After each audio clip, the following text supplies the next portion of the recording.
के पुण्यार्जक हैं विद्या अरह गुरु भक्त परिवार, कृष्णा नगर, दिल्ली। श्री राजेश कुमार जैन, श्रीमती अंजना जैन, बेटी अंजलि जैन, सुपुत्र राहुल कुमार जैन, श्रीमती अर्चना जैन, पौत्र तीर्थ जैन, पौत्री तिथि जैन, बेटी दामाद श्रीमती रागिनी डॉक्टर पूर्वेश राज। प्रतिष्ठान राजेश क्लॉथ स्टोर, शाहपुरा, भिटौनी, जिला जबलपुर, मध्य प्रदेश। आयोजक एवं निवेदक विद्या अरह चातुर्मास समिति, प्रताप नगर, सेक्टर 8, जयपुर एवं श्री शांतिनाथ दिगंबर जैन मंदिर, प्रताप नगर, सेक्टर 8, जयपुर। बोलिए पंच परमेष्टि भगवान की, भगवान महावीर स्वामी की, अहिंसा परमो धर्म की, 10 लक्षण धर्म की, उत्तम ब्रह्मचर्य महाधर्म की, परम पूज आचार्य गुरु श्री विद्यासागर जी महाराज की जय, परम पूज आचार्य श्री समय सागर जी महाराज की। आज बात ब्रह्म की करना है और भ्रम को तोड़ना है। भ्रम टूटेगा, ब्रह्म प्रकट होगा।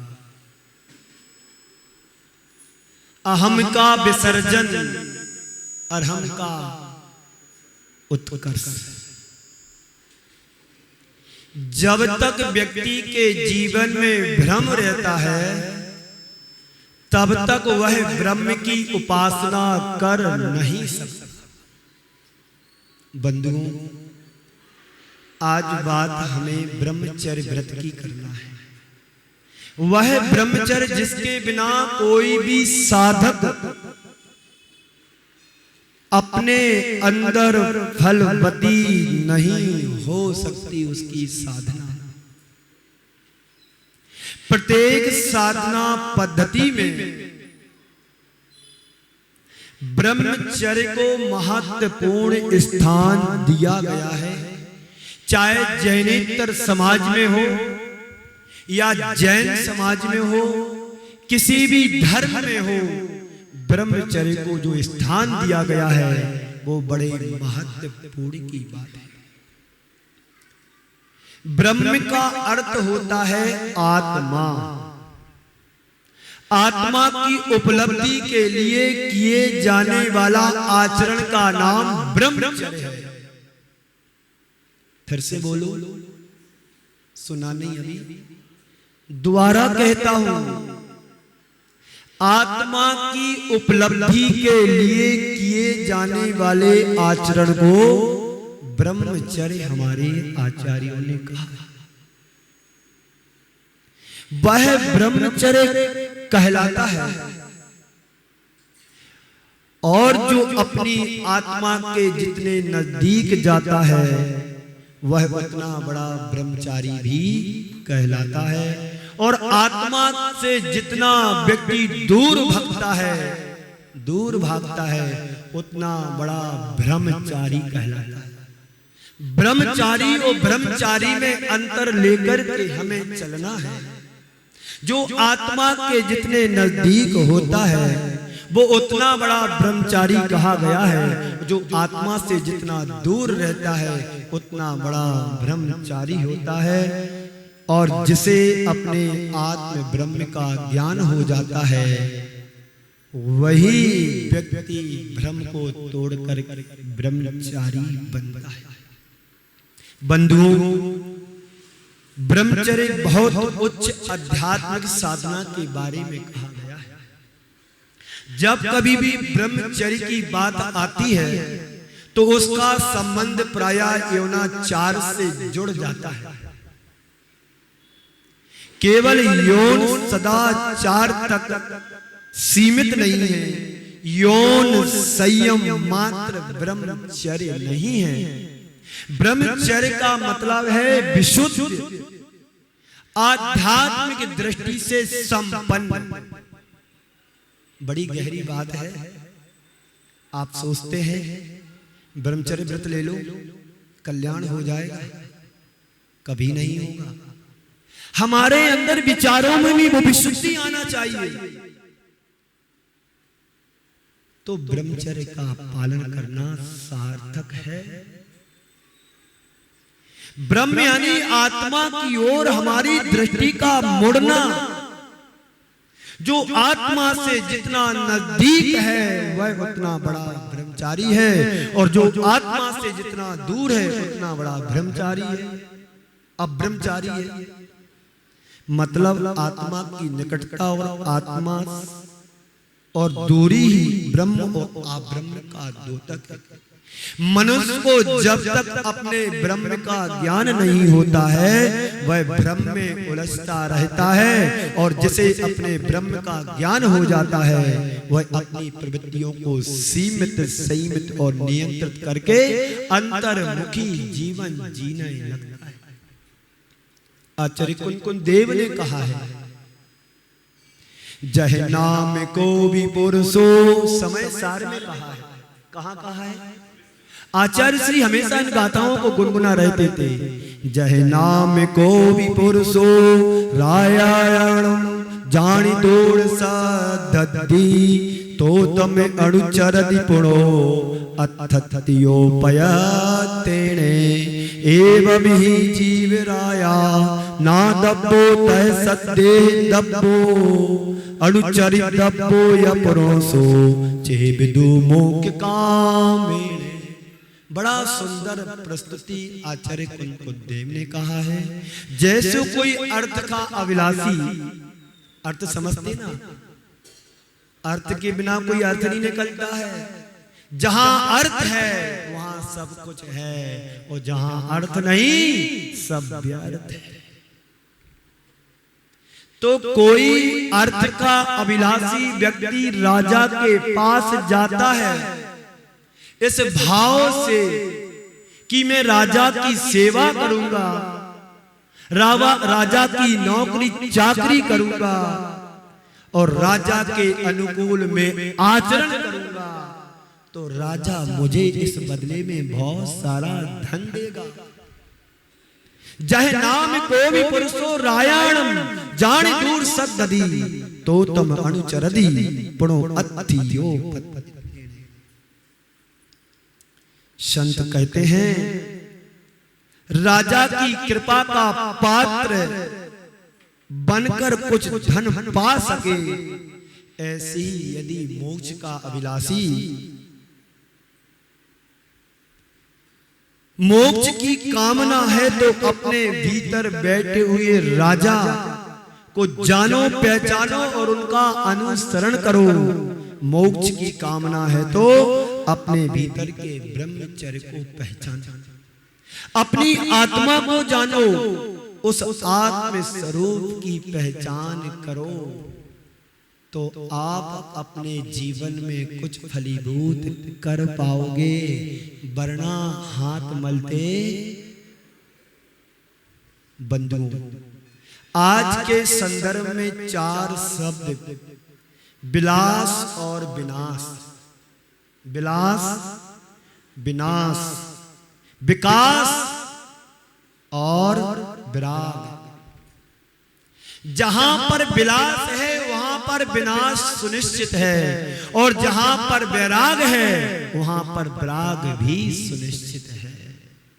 विलास आज हर व्यक्ति के लिए प्रिय है, बोलो है कि नहीं? इसलिए विलास के नए नए साधन संसाधन हर व्यक्ति अपने जीवन में जोड़ रहा है।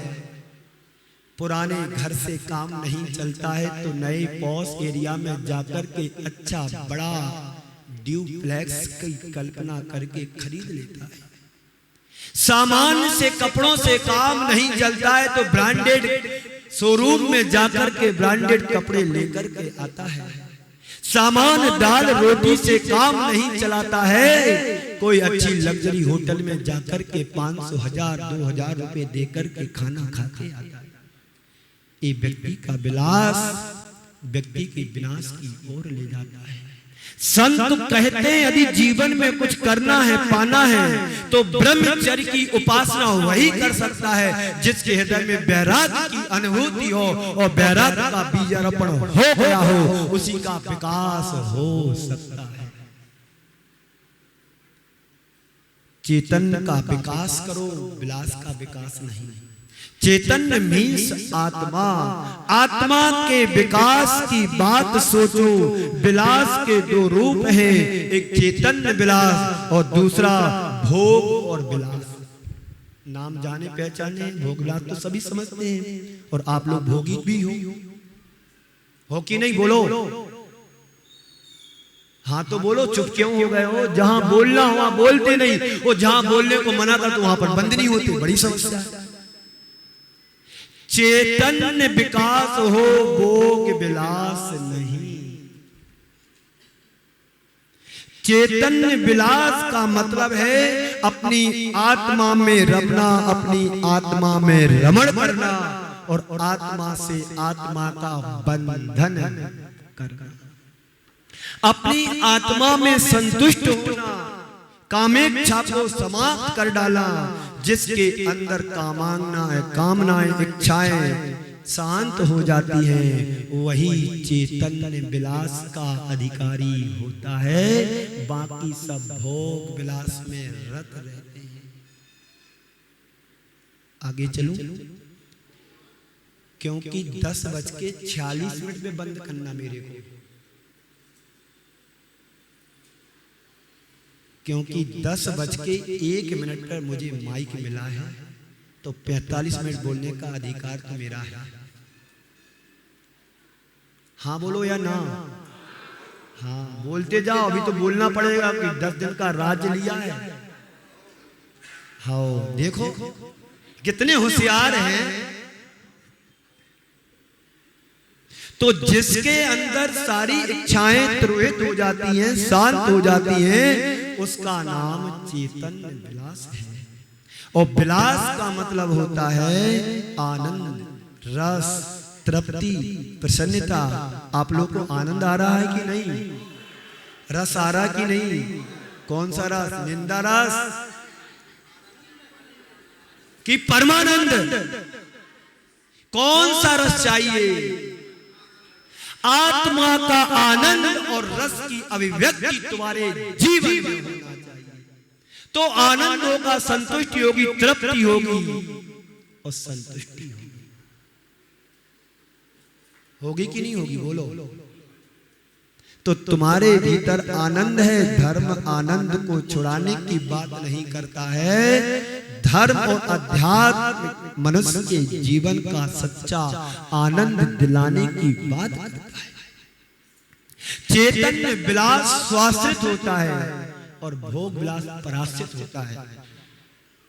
चैतन्य विलास में किसी और की अपेक्षा और जरूरत नहीं होती है और भोग विलास किसी व्यक्ति के बिना, दूसरे के बिना हो नहीं सकता। उसमें अपेक्षाएं हैं, जरूरत है, इच्छाएं हैं। उसका नाम भोग विलास है। चैतन्य के विलास में परम तृप्ति है, संतुष्टि है, अनुभूति। और भोग के विलास में सदैव आतुरता और आतृप्ति होती है। आज अपने आज तक के अनुभव को टटोल करके देखो, क्या रिजल्ट निकला? इच्छाओं की पूर्ति इच्छाओं से नहीं होती है। इच्छाओं की पूर्ति तो इच्छाओं के नियंत्रण से होती है। जब तक तुम्हारी इच्छाएं बलवती रहेगी, तब तक तुम चैतन्य विलास का आनंद नहीं ले पाओगे। और इच्छाओं को हम पूर्ति करते रहेंगे। जैसे दीपक में घी पड़ जाता कम, तो बार बार डालते रहते हो और वो दीपक जलता रहता है। संत कहते हैं यही दशा अवस्था आप सब लोगों की है कि जैसे जैसे तुम्हारी इच्छाएं बढ़ती हैं, वैसे वैसे तुम उनकी पूर्ति करते जाते हो, तो इच्छाएं बलवती होती चली जाती है। भोगों को इतना भोगा कि खुद को ही भोग बना डाला। साध और साधन का अंतर आज मैंने कहां मिटा? तुम्हारा साध और साधन का अंतर, कॉम्बिनेशन गैप। विचार करो, सोचो, ए परमात्मा की आराधना बड़ी दुर्लभता से तुमने अपने जीवन में पाया है। बेदुर्लभ क्षण जो आज तुम्हारे जीवन में एक साथ 100 लोग बैठ कर के आराधना परमात्मा की, और आज तुमने ब्रह्मचर्य की आराधना के लिए संकल्पित हुए हैं कि आज पूजन भी वही की है। तो भेद विज्ञान करके आत्मज्ञान करो, और आत्मज्ञान होते ही देहा शक्ति खत्म हो जाती है और आत्मानुभूति बढ़ती है, भोगा शक्ति नष्ट होती है, अंदर की वृत्ति बढ़ती है और वासना नष्ट होती है, वात्सल्य प्रकट। क्या होता है? जीवन में वात्सल्य के प्रकट होते ही प्रेम व्यवहार पनपने लगता है, और वात्सल्य भाव तुम्हारा यदि नष्ट हो गया तो सगे संबंधी तुम्हें दुश्मन की तरह दिखाई देने लगते हैं। जहां पर समर्पण है, जहां पर प्रेम है, जहां पर वात्सल्य है, वहां पर दुश्मन भी अपना दिखाई देता है। यही ब्रह्मचर्य की आज बात है। आत्मा के अंदर लगे हुए दुर्गुणों को, दोषों को, विकारों को आप दूर करेंगे। ये शत्रु है, आत्मा के पतन के कारण है, इनको दूर करो और आत्मा के सच्चे ब्रह्म में रमण करने का प्रयत्न करो। रमण तो करते हैं, जहां करना वहां ब्रह्म, और जहां नहीं करना वहां प्रारंभ।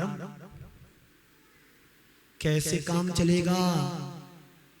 इसमें बिगाड़ किसी का नहीं है, अपनी आत्मा का ही बिगाड़ है। तो चेतन का विलास यदि हम चाहते हैं तो चेतन को पहचानो। एक दिन मेरे पास चेतन आया सांगानेर से, बचपन से मैं उसको जानता हूं, अजमेर का रहने वाला है, यहाँ पर जॉब करता है, पूरा परिवार के साथ आया और 10 लक्षणों में चौका लगाता था। मैंने उसको बचपन से देखा। चेतन उसका नाम है। भाई अचेतन कहाँ है? बोले अचेतन तो साथ में चलता है। बड़ा धार्मिक परिवार अजमेर का, और यहां पर आकर के लाभ लिया और अपनी कुछ चंचला लक्ष्मी चैनल के लिए भी समर्पित करने की घोषणा की। पिछिका परिवर्तन जो पारस चैनल पर भी दिखाया जाएगा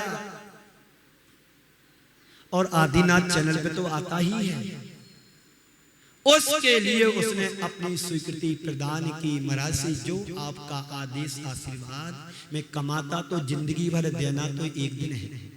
ये सोच, ये दृष्टिकोण, ये भावना हर व्यक्ति के जीवन में घटित होना चाहिए। तू चेतन अरु देह अचेतन यह जड़ तू ज्ञानी, ओ मिले अनादि यतन से बिछड़े ज्यों पै अरु और पानी। जैसे दूध और पानी को विशेष प्रक्रिया के द्वारा हम अलग कर देते हैं, संत कहते ऐसे तुम अपनी आत्मा को भी संसार के गोरख धंधों से, विषय वासनाओं से पृथक कर सकते हो। उसके लिए ब्रह्मचर्य की साधना अपेक्षित होती है। जितने भी महापुरुष बने हैं सबने अपने जीवन में ब्रह्मचर्य की साधना की, और आज वो ब्रह्मचर्य के हमें उदाहरण और शिखर के तक ले जाने का मार्ग प्रशस्त करके गए। आचार्य कुंद देव कहते हैं, बड़ी सुंदर बात कहते, आप सबको संबोधित करते हुए, सुध परिचिदानुभूदा शब्द विकाम भोग बंद कहा, एयत सुविलंबो नवरी नाम सुलभो बिहत से। पंडित जी साहब, आचार्य कुंद देव कह रहे हैं, तुम्हारे द्वारा काम भोग बंद की कथाएं जन्म जन्मांतरों में चली आई हैं। कोई बड़ी बात नहीं है बंधु, परिचय में आई, सुनने में आई, अनुभव में आई, काम भोग बंदगी कथाएं। संत कहते हैं तुम्हें यदि परिचय करना है तो वो परिचय करो जिस परिचय को करने के बाद किसी अन्य के परिचय की जरूरत ना पड़े। और सुनना भी हो तो उसको सुनो ऐसी जैन जिसको सुनने के बाद किसी और को सुनने की जरूरत ना पड़े। भोगना ही है तो उसको भोगो जिसको भोगने के बाद किसी और भोगने की जरूरत ना पड़े। आचार्य कुंद देव को पढ़ो। सुध परिचिदान भूदा सब बस विकाम भोग बंद कहा ए तस्सुबलबलो नवरी नहा सुलभो बिहत। परिचय उसका करो जो आज तक आप परिचित रहा है। सुनो उसको जो आज तक अनसुना रहा है और भोगो उसको जो अभी तक अना भोग रहा है। ऐसे कुंद कुंदेव को हम सुनते हैं, पढ़ते हैं और हमारे आराध्य हैं। गुरुदेव जब प्रवचन करते थे तो आचार्य कुंद कुंदेव भगवान की जय, भगवान की श्रेणी में उनको रखा है। भगवान बने नहीं है, बनेंगे। वही व्यक्तित्व बन सकता है जिसके हृदय में ब्रह्म की उपासना हो। एक गुरुदेव का संस्मरण मैं तुम्हें सुनाता हूं। मैं रात के 10 बजे गुरुदेव की बैया वृत्ति कर रहा था। मेरे साथ एक दो और महाराज थे। आराम टेक की बात है, चातुर्मास के समय की बात। लोग लाइन से आते थे, पैर को छिवा करके उनको निकाल देते थे ताकि आचार्य श्री की नींद डिस्टर्ब ना हो। मैंने अपनी आंखों से देखा है जब गुरुदेव विश्राम में थे तो प्रमादी बन करके नहीं थे, करवट से लेटे हुए थे। उनके दोनों हाथ ऐसे उठ करके मस्तिष्क के पास जाते और नींद के कारण वो नीचे आ जाते और पुनः उठा करके यहाँ तक ले जाते थे। यानी वो नींद में भी अकृत्रिम चर्या की वंदना करते थे। वो ब्रह्मचर्य की साधना है। मात्र लेने मात्र से नहीं, अंतरंग से भी जुड़ना चाहिए, बहिरंग से नहीं। भोगदेव उनका नाम था, आचार्य विद्यासागर देव। दूसरा संस्मरण राम टेक नहीं, अमरकंटक का है। 1990-91 की बात है। जब पहली बार गुरुदेव राम अमरकंटक गए राम टेक से, वहां पर जैनेतर बाबा बहुत सारे हैं। ठंडी का समय था जहां पर टेम्परेचर माइनस में पहुंच जाता था और कार के ऊपर बर्फ की परत जमती थी। पहली बार गुरुदेव का जाना हुआ और वहां के सारे बाबा रात में देखने आते थे कि दिगंबर साधु। हम लोग तो कुटिया में आग जला करके सहन नहीं कर पाते सर्दी, लेकिन ये रात में बिना वस्त्र बिना कपड़े की रहते कैसे हैं? तो छिप करके देख करके जाते थे कि वास्तव में सच्चा धर्म तो यही है, यही चारित्र सच्चा चारित्र है। उस प्रतिभा का नाम आचार्य गुरुवर श्री विद्यासागर जी। तीसरा संस्मरण जब गुरुदेव को हरपीज हुआ था सन 2000 में, गुरुदेव 40 किलोमीटर उसी हालत में वापस पेंड्रा रोड से अमरकंटक आए और इतनी तकलीफ थी। डॉक्टरों का कहना था कि गुरुदेव को हवा से बचाएं, क्योंकि जैसे ठंडी हवा लगती थी तो ऐसा लगे कोई सुई चुभो रहा हो। मेरे लिए भी 2020 में हरपीज हो गया था कटनी में। वो तो पकड़ आ गई। प्रमाण सागर जी से बोला, महाराज श्री मुझे यहाँ पर करंट सा लग रहा है। तो उनकी तो हरपीज है, दाने से निकल आए थे। तुरंत पृथ्वा नहीं पूर्ण आयु में संपर्क किया। दूसरे दिन औषधि आ गई, 15 दिन औषधि ली, उसको वहीं पर शांत कर दिया। तो गुरुदेव जब अमरकंटक पहुंचे तो गुरुदेव से सभी शिष्यों ने मिलकर के कहा, गुरुदेव आपको तकलीफ ज्यादा होती है, आप सहते हैं, कहते किसी से नहीं हो। तो गुरुदेव हम लोगों की विनती है, स्वीकार करो, आप हॉल से खुले हॉल में से आप कमरे में आ जाएं तो हम लोगों को थोड़ा वैयावृत्ति करने में राहत मिलेगी, मतलब हमारी वैयावृत्ति आप स्वीकार करो। तो गुरुदेव ने उत्तर दिया, हमारे गुरुदेव की विशेषता बहुत सारी है, समय नहीं है, मैं एक विशेषता बताता हूँ। गुरुदेव कहते किसी से नहीं थे, पहले करते थे और हम लोग उनको देख करके करने के लिए लालायत तो प्रेरित होते थे। कभी गुरुदेव ने किसी को डांटा नहीं, जैसे मैंने नरेश को डांट दिया था। गुरुदेव कभी किसी को डांटते नहीं थे, पर उनकी चर्या को देख करके हम लोग करते थे। तो जब गुरुदेव से निवेदन किया, गुरुदेव आप कमरे में आ जाएं, तकलीफ बहुत होती है, तो गुरुदेव ने क्या कहा बताऊं? यदि मैं कमरे में जाऊंगा तो तुम लोग कमरे के अंदर और कमरा बना करके रहोगे, इसलिए मैं बाहर अच्छा हूं कि आप कम से कम कमरे में अपनी साधना कर सको। ये ब्रह्मचर्य की साधना है। और चौथी पांचवी बात, गुरुदेव हम लोगों के लिए पकाया है, पकाया, सताया नहीं है। गर्मी के दिनों में गुरुदेव कुंडलपुर की गर्मी खिलाई पिलाई, ऐसी गर्मी कि आहार करके आओ, संत निवास तक पहुंचते पहुंचते पानी पीने की इच्छा हो जाती थी। ऐसी भीषण गर्मी में कुंडलपुर में हम लोगों को साधना कराई। जैसे कुंडलपुर में रात भर, दिन भर नहीं, रात भर लपटें चलती थी, सूक्ष्म हवाएं, जिसमें गर्मी, सिर्फ गर्मी। और ठंडी के दिनों में गुरुदेव हम लोगों को अमरकंटक ले जाते थे, ठंडी भी खिलाई और सर्दी भी पिलाई। एक कच्चे घड़े नहीं हैं, गुरुदेव ठोक बजा करके घड़े बनाए हैं। एक ब्रह्मचर्य की गुरुदेव की साधना रही। बंधुओं, एक बार मास्टर साहब ने बच्चों के लिए कुत्ते पर लेख लिखने के लिए दिया। लेख समझते, निबंध। सुध परिचिदान भूदा सब्बस्त विकाम भोग बंद कहा,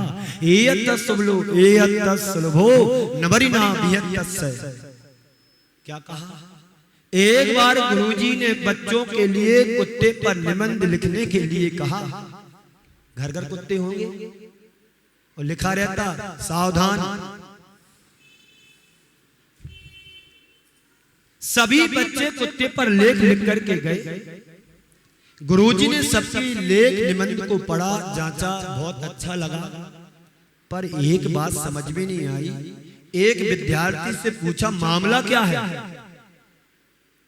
गुरुदेव, मामला क्या मतलब?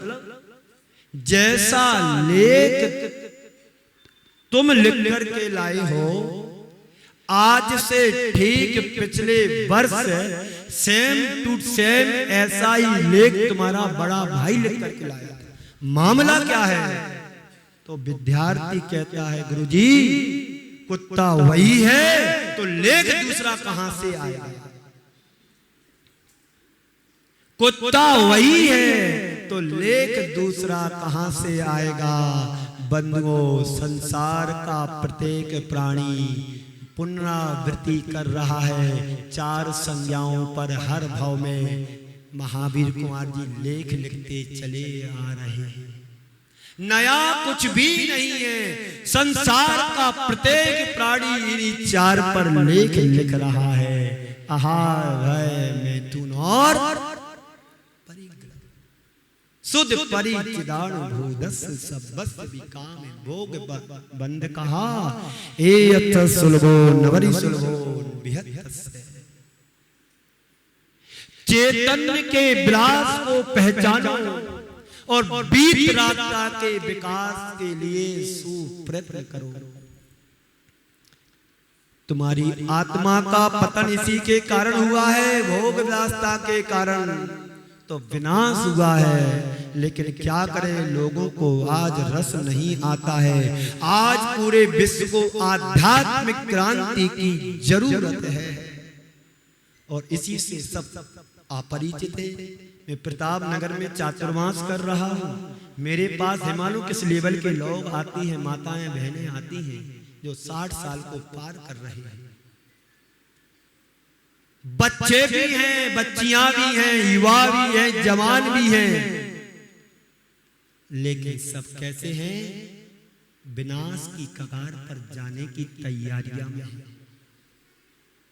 धर्म का परिचय नहीं, चेतन के विकास की विलास का परिचय कैसे होगा? बोलो, होगा क्या? मुझे आवश्यकता है आध्यात्मिक क्रांति की, क्योंकि वर्तमान की भोग विलासिता की वृत्ति ने मनुष्य की चेतना को जड़ाक्रांत बना दिया है। उसकी सोच समाज सब खत्म कर दी है। मैं जंगल जाता हूं, जो मेरे साथ जाते हैं, देखो बड़ी शान से लड़के नहीं लड़कियां, एक हाथ में चाय का प्याला होता है और दूसरे हाथ में ब्रिस्टल, क्या बोलते हैं, कौन कौन से नाम की आती है, एक चाय का घूंट और दूसरा चस्का धुएं का। कहां जा रही हमारी संस्कृति? एक दो नमूने बताए मैंने। मैं सूरत में था, गांजा भर के पूरी 10 डिब्बी में, मतलब 10 सिगरेट में लड़कियां बड़े शान से पीती थी और 1-1 करोड़ की कार में घूमने वाली लड़कियां। सूरत तो डायमंड नगरी है। शेखर जी गए कभी? व्यापार होता है, व्यापारी का नंबर दे दूं? सूरत के डायमंड किंग। तो क्या है? विलास विनाश की ओर ले जाता है, वैराग्य विकास कराता है, ब्रह्मचर्य का। हम अपने कंसेप्ट को क्लियर करें। लिव इन रिलेशनशिप जैसा कंसेप्ट आ गया है। मनुष्य भोग की आग में झुलस रहा है। कल 6 ढाला का विसर्जन करते हुए, समापन करते हुए कहा गया था, यह राग आग दहे सदा ताते समामत से ये, और चिर भजे विषय कसाए, अब तो त्याग निज पद बन। भोग विलास को त्यागें, चैतन्य विलास का अनुसरण करें। अनुराग होगा तो हमारा जीवन धन्य होगा। तो चैतन्य के विलास से जीवन का विकास और भोग के विलास से जीवन का विनाश सूत्र लेकर के, इसलिए मन में विराग के भाव भी आना चाहिए। पर भाव आए तो कैसे आए? आचार्य श्री ने मूक माटी में बहुत अच्छी पंक्तियों को उद्धृत किया है। वासना का संबंध ना तन से है ना बसन से है। आत्मा का संबंध ना तन से है ना बसन से है, अपितु माया से प्रभावित मन से है। आपका मन अच्छा होगा तो माया से मुक्त करके रखो, हमारा जीवन धन्य हो जाएगा। सुखदेव जी जन्म से ही दिगंबर रहे। जन्म से उन्हें कपड़े नहीं पहने। हिंदू परंपरा की बात है। दिगंबर थे ऐसा कहा जाता है। भागवत का प्रसंग है। एक बार सुखदेव जी तालाब से नहा करके अपने आश्रम की ओर जा रहे थे। उस तालाब में बहुत सारी स्त्रियां स्नान कर रही थी। स्त्रियां अपने स्नान में लगी रही, देखा नहीं, कुछ नहीं, सुखदेव जी निकल गए। थोड़ी देर बाद वहीं से व्यास जी का निकलना हुआ। जैसे व्यास जी को देखा उन स्त्रियों ने तो सब अपने अपने शरीर पर वस्त्र डालने लगे। व्यास जी को बड़ा अटपटा लगा, मेरा बेटा निकला जवान और इन्होंने कोई प्रतिक्रिया नहीं की। मैं 70 साल का बुढ़ा निकल रहा हूं तो सब अपने शरीर को ढकने लगे।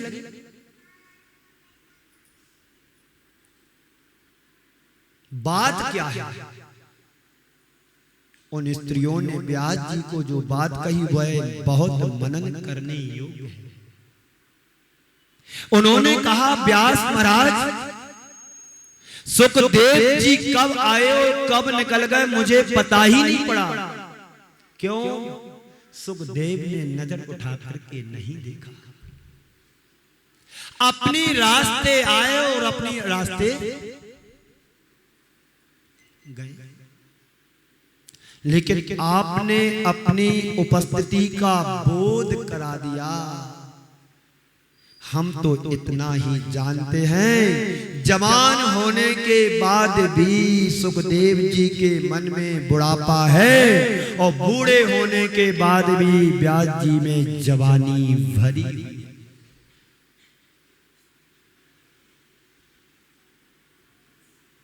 तभी तो इस तरफ आकृष्ट हुए। बूढ़े होने के बाद भी मन में जवानी ए आसक्ति विनाश की ओर ले जाती है। कारण है विनाश का। अपने आप को रोकें, अपने आप को टोकें, अपने आप को थामें। मन काम नहीं करता तब भी मन में इच्छाएं पनपती रहती हैं। इस कार्यक्रम के पुण्यार्चक थे विद्या अरह गुरु भक्त परिवार, कृष्णा नगर, दिल्ली। श्री राजेश कुमार जैन, श्रीमती अंजना जैन, बेटी अंजलि जैन, सुपुत्र राहुल कुमार जैन, श्रीमती अर्चना जैन, पौत्र तीर्थ जैन, पौत्री तिथि जैन, बेटी दामाद श्रीमती रागिनी डॉक्टर पूर्वेश राज। प्रतिष्ठान राजेश क्लॉथ स्टोर, शाहपुरा, भिटौनी, जिला जबलपुर, मध्य प्रदेश। आयोजक एवं निवेदक विद्या अरह चातुर्मास समिति, प्रताप नगर, सेक्टर 8, जयपुर एवं श्री शांतिनाथ दिगंबर जैन मंदिर, प्रताप नगर, सेक्टर 8, जयपुर।